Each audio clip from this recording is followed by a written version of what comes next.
Hello students, welcome to student affairs competitive. আমি তোমাদের Suvendu sir নিয়ে এসেছি ম্যাথসের আরো একটা মজাদার ভিডিও। দেখে নেই একবার।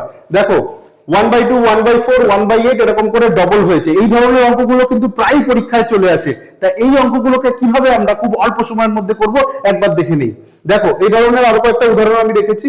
দেখো 1/2, 1/4, 1/8, 1/16 মানে সব ডবল হচ্ছে। যখনই এই ধরনের সিম্পলিফিকেশন দেবো এবং সবগুলো ডবল হবে, আমরা কি করব দেখবো যে লাস্টে কত আছে।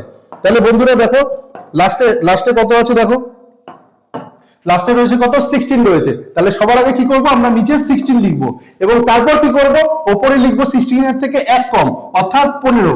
হয়ে গেল আমাদের আনসার। পরেরটা কি করব, দেখো লাস্টে কত আছে, 32। তাহলে লিখবো আমরা 32 এবং পরে কি করব, তারপরে লিখবো উপরে 1 কম অর্থাৎ 31। তাহলে এটা আমাদের পরীক্ষার প্রশ্ন, পরীক্ষায়। তাহলে এই অঙ্কটাকে আমরা কিভাবে করব, লাস্টে কত আছে, লাস্টে রয়েছে 64। তাহলে আমরা 64 লিখবো এবং উপরে লিখবো কত, 63। যদি তোমরা বুঝে থাকো তাহলে তোমাদের জন্য রইল এই অঙ্কটা। অবশ্যই কমেন্টস করে জানাবে এবং এই ধরনের আরো মজাদার ম্যাথসের ভিডিওর জন্য সাবস্ক্রাইব করো student affairs competitive. Thank you everyone.